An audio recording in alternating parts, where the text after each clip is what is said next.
नहीं भैया 200 से 2000 पर जब लांगा लखनऊ हमारे गाना आई रहे, हम बोलत ना रहे वो सामने पहला बार आपके सामने हम बोल रहे हैं मंच पे। आज तक हमने कभी भैया के सामने बोला नहीं है, हमने इंटरव्यू में बोला है, लेकिन देखा कि बहुत लोग बोलने लगे तो हम भी अपना थोड़ा सा बता देते हैं कि आपने अपने राइटरों के लिए क्या किया है। तो हमारे घर ही एगो 180 अपाची रहे, अपाची पे घूमत रही, हमारे बियाह शादी भैया के बाद भैया वो बेचा रहे, बिक गई थी। जब हमारा बाबू होने वाला था, मेरा लहंगा लखनऊ गाना आया खेसारी भैया के साथ, और उस दिन से आज तक हमको लगता था कि हम 3000 के फ्लैट में रहते थे। 3000 जो मुझे नजदीकी से जानते होंगे, जितने भी सिंगर हैं, जितने भी भोजपुरी में लोग हैं, वो सारे लोग मुझे जानते होंगे।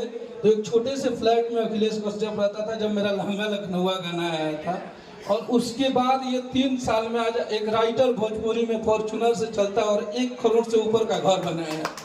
तो हमारा अपने जिंदगी में ये नहीं बतावे कि एगो सुपरस्टार हमनी खातिर का कैले बा। हमारे लिए, हमारे माँ बाप के बाद अगर हमारे लिए सर्वोपरि कोई है तो हमारे लिए भैया हैं। आज सब लोगों के सामने बोल रहे हैं, क्योंकि एक राइटरों की वजूद क्या होती है, और एक राइटर को मंच पे लोग बुला के पहचान देने लगे तो भैया का ही देन है। शुरू से ही राइटरों को बताते थे कि हमारे राइटर, आज इनके सर जितने भी राइटर हम लोग हैं, सब लोग का एक अपना अपना वजूद है। तो एक राइटर को मंच पे बुला के सब लोग आज भोजपुरी में आपके वजह से सम्मान देने लगा भैया। तो मुझे इस बात का भी खुशी हुआ कि एक राइटरों का भी वजूद बना दिए आपने, कि आपकी वजह से, आपको देख के ही से सारे राइटरों को लोग मंच पे आज बुला के तो बोल रहे हैं कि ये हमारे राइटर है, और राइटर भी बोल रहे हैं कि ये हमारे भैया है।